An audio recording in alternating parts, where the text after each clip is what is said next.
अस्सलाम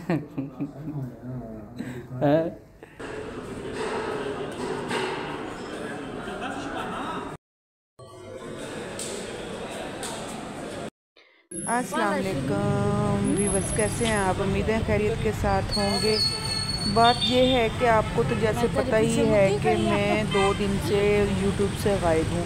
ना मैंने किसी की वीडियो वॉच की और ना ही किसी ने मेरी वीडियो वॉच की। मेरी इसलिए नहीं की कि मैं तो यहाँ थी ही नहीं, मैं थी लाहौर डॉक्टर हॉस्पिटल। तो मैं गई हुई थी अपनी खाला सास के साथ, उनके बेटे का ऑपरेट था। तो आप सबकी दुआओं के साथ माशाल्लाह से उनका जो ऑपरेट है वो कामयाब हुआ। अल्लाह मियाँ ने अपनी रहमत की, करम की। तो अभी जो है ना हम जो है आपको दिखाते हैं पहले हॉस्पिटल। तो मैंने कहा पहले आपको बता दूं कि मैं किस वजह से यूट्यूब से गायब थी। बहुत परेशानी हुई हमें। हम यहाँ तकरीबन पहुँच गए थे 10 बजे, 11 बजे हम तकरीबन यहाँ पहुँच गए थे। 12 बजे का हमारा टाइम था। वहाँ बैठे रहे, फिर पैसों का अरेंजमेंट ये वो जैसे होता है ऑनलाइन ट्रांसफ़र किए पैसे। उसके बाद कुछ फॉर्मेलिटीज़ थी वो पूरी की। बस ऐसे करते कराते जो है ना फिर ना बच्चे को तकरीबन मेरे ख्याल में 3 साढ़े 3 बजे जो है लेके गए अंदर। बरनौला वगैरह लगाया, चेकिंग की, टेस्ट वगैरह करवाए। तो इस तरह से ना ये प्रोसीजर कंप्लीट करने के बाद 3:45 बजे वो ऑपरेशन थिएटर में लेके गए। तो हम बाहर वेट करते रहे। हमने कहा पता नहीं इतनी देर हो गई है, पता नहीं कितना लंबा चौड़ा जो है ना वो ऑपरेट है। तो लेकिन तकरीबन ना 2.5 घंटे लगे ऑपरेट में ना, 2.5 घंटे के करीब जो है लगा। तो हमें ना 5 फ्लोर पर शिफ्ट किया गया। ये देखें कितने ऊपर से मैं नीचे देख रही हूँ, तो मुझे ऐसे लग रहा है जैसे चक्कर आ जाएंगे, नीचे गिर जाएंगे। तो हॉस्पिटल बेस्ट था, बहुत अच्छा हॉस्पिटल का निज़ाम। वैसे भी ना डॉक्टर हॉस्पिटल आपको पता ही है, जिनको पता है उनको तो पता ही है कि महंगा तरीन हॉस्पिटल है, महंगा तरीन जिसको बोलते हैं। तो यहाँ हम आए तो अंदर आपको पता है ऑपरेशन थिएटर में तो जाने नहीं देते। 5 फ्लोर पे हमारा वो था ऑपरेशन थिएटर। हम वहाँ बाहर बैठे रहे। वहाँ बाहर बैठ के हमने इंतज़ार करते रहे। सर्दी ज़रा भी नहीं लग रही थी। हमने इतने कंबल शंबल घर से उठा के लेके आए, चीज़ें उठा के लेकर आए, लेकिन कहाँ, हर चीज़ बेकार। ऐसे ही मैंने इतना सामान उठाया। आपको पता है ना जैसे बंदा हॉस्पिटल में दाखिल होता है तो फिर चीज़ें वगैरह साथ रखनी पड़ती हैं, चीज़ें लेके।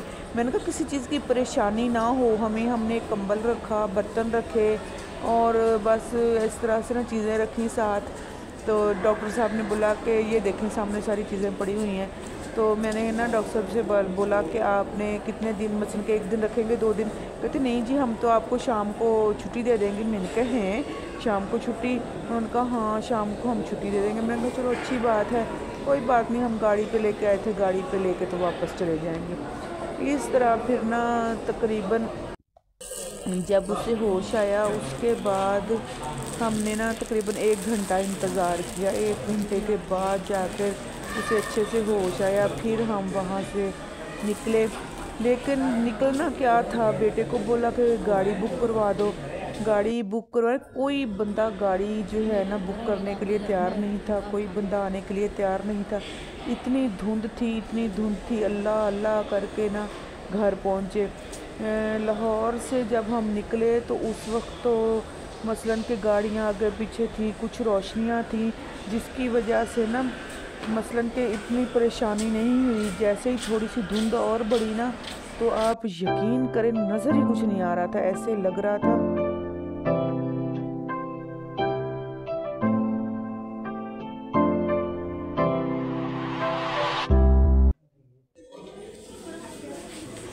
ऐसे लग रहा था जैसे ना कोई पता नहीं क्या हो गया है, नज़र ही कुछ नहीं आ रहा था। इतना मेरी तबीयत अपसेट हुई। उधर खाला की भी तबीयत ख़राब, बच्चे को वैसे उन्होंने ना बेहोशी का इंजेक्शन लगाया तो वो भी गुनूदगी में था।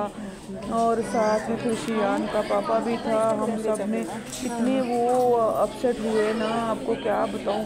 मुझे इतनी वो हो रही थी, दिल कच्चा कच्चा हो रहा था, वोमिटिंग हो रही थी जैसे ना। मैंने कहा अगर मुझे यहाँ वोमिटिंग हुई तो सबको होगी। तो बड़ी मुश्किल के साथ अल्लाह अल्लाह करके ना हम तकरीबन 1 बजे, पौने 1 बजे घर पहुँचे। जो आधे घंटे का सफ़र था ना, सिर्फ आधे घंटे का, वो हमने तकरीबन 2.5 घंटे में सफ़र तय किया। ऐसे गाड़ी चल रही थी जैसे बंदा पैदल नहीं आता, बिल्कुल इसी तरह से गाड़ी चलाकर वो आए। भाई बड़ी उनकी हिम्मत है भाई, वो हमें खैर खैरियत से घर पहुंचाया। बहरहाल ये थी कुछ बातें आपके साथ शेयर करनी थी। अभी पीर वाले दिन जाना है इंशाल्लाह, दोबारा से बच्चे को चेक करवाएंगे। उसको इंशाल्लाह आपकी दुआओं के सदक़े वो जल्दी से सेहतयाब होकर अपने घर, अपने गांव जाएगा इंशाल्लाह अल्लाह के हुक्म के साथ। तो आप सबकी दुआओं का बहुत बहुत शुक्रिया, जिन जिन बहन भाइयों ने दुआएँ दी हैं। तो मेरा व्लॉग देखने का भी बहुत बहुत शुक्रिया आपका। तो इसी तरह से अपने प्यार मोहब्बत बनाए रखिएगा। ये छोटी सी बातें थी जो आपके साथ शेयर करनी थी। मैंने कहा आपको आगाह कर दिया जाए कि मैं थोड़ी सी मसरूफ़ हूँ। तो इंशाल्लाह अगले ब्लॉग में मिलेंगे। तो इसी ब्लॉग का यहीं पर करते हैं एंड। तो मिलते हैं फिर नए ब्लॉग में नई बातों के साथ, नई दुआओं के साथ। तब तक मुझे इजाज़त दें और दुआ में याद रखिएगा। अल्लाह हाफ़िज़।